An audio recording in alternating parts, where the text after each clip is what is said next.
प्रश्न उमा के सहज सुहाई, छल विहीन सुनि शिव मन भाई। प्रश्न उमा के सहज सुहाई, छल विहीन सुनि शिव मन भाई।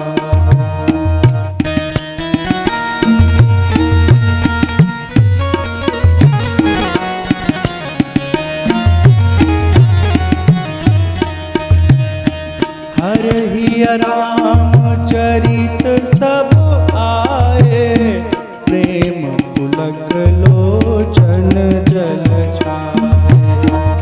हरहि रामचरित सब आए, प्रेम पुलक लोचन जल छाए। श्री रघुनाथ रूप उर आवा, परमानंद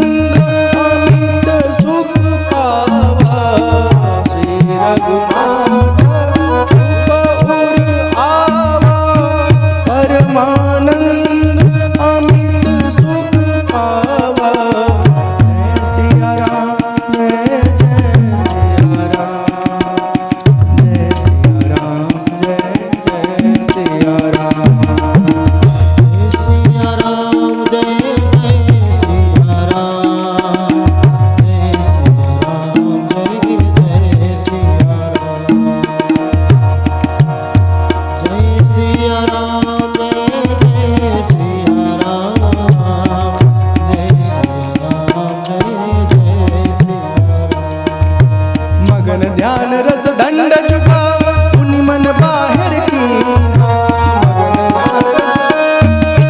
हारमोनियम में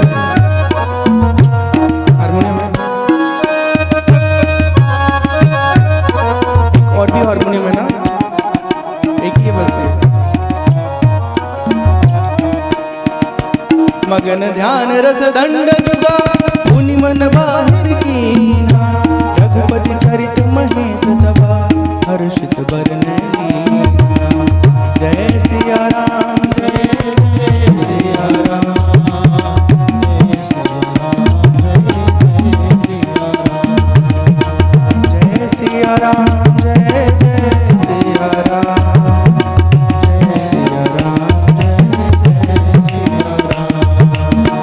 जय सिया राम, जय जय सिया राम, जय सिया राम, जय जय सिया राम। जय सिया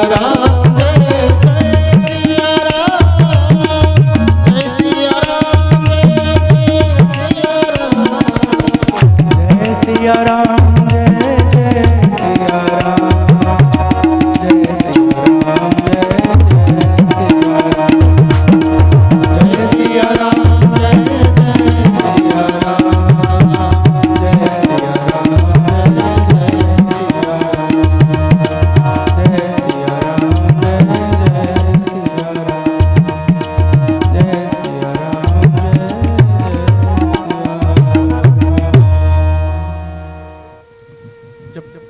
पार्वती जी प्रश्न करती हैं तो निश्चल भाव से प्रश्न करती हैं। निश्चल भाव से प्रश्न करने का आशय ये है कि किसी के ज्ञान की परीक्षा नहीं लेनी है, अपने मन के भ्रम को दूर करना है। कई बार हम जब सवाल करते हैं तो इसलिए सवाल करते हैं कि जाने सामने वाला कितना ज्ञानी है। कभी भी इस भाव से सवाल नहीं करना चाहिए। अपने ज्ञान के वृद्धि के लिए, अपने भ्रम के छुटकारे के लिए प्रश्न करना चाहिए। सवाल सुन करके भगवान भोलेनाथ बहुत प्रसन्न होते हैं। हरहि राम चरित सब आए,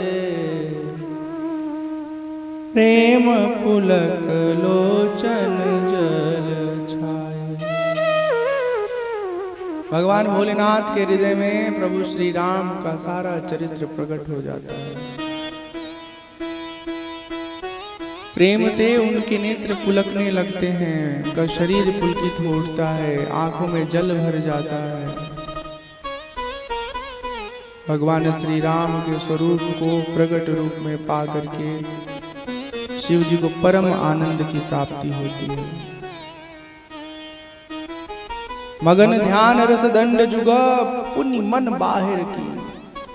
भगवान के उस स्वरूप में ऐसे डूबे हुए हैं कि मन बाहर लाने का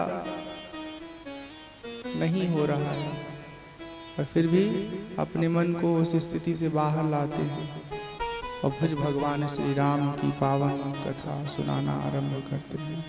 सर्वप्रथम भगवान शिव जगत के स्वरूप का निरूपण करते हैं।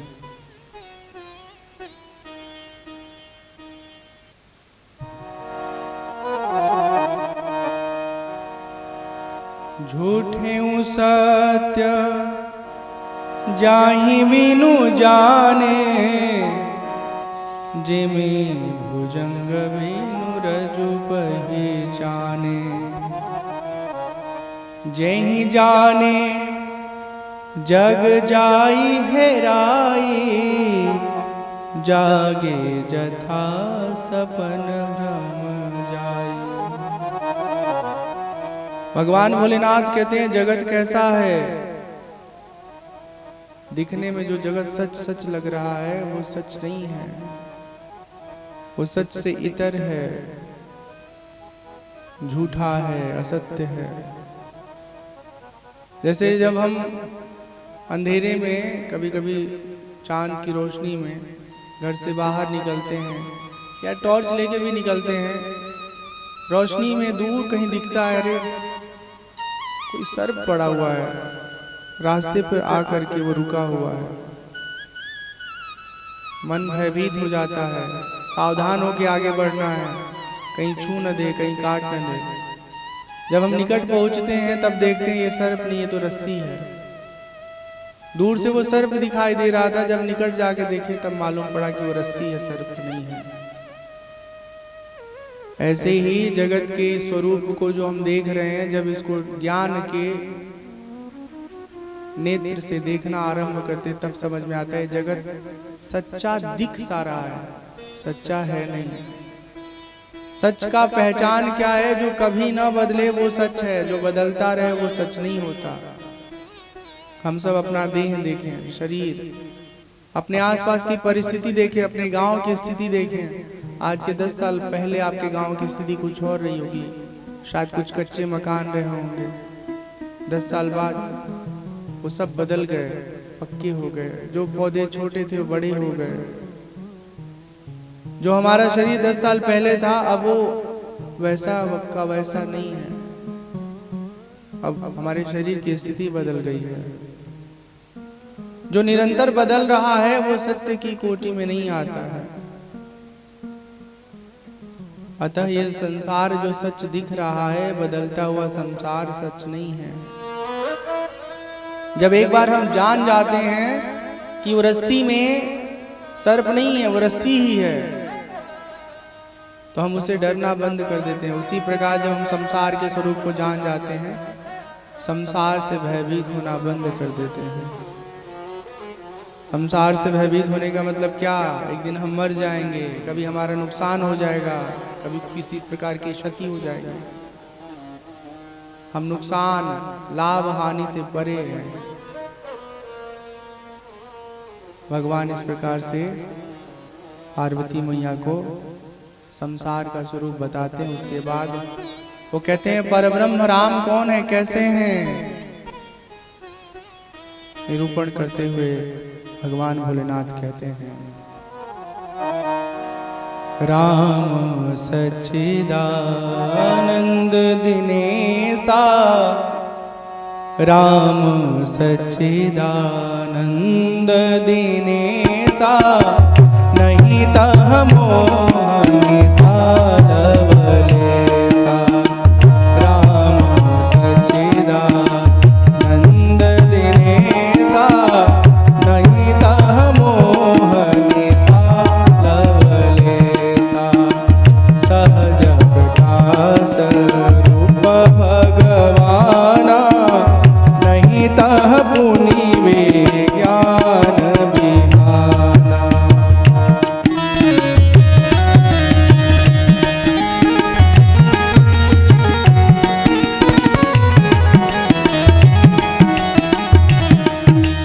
हर्ष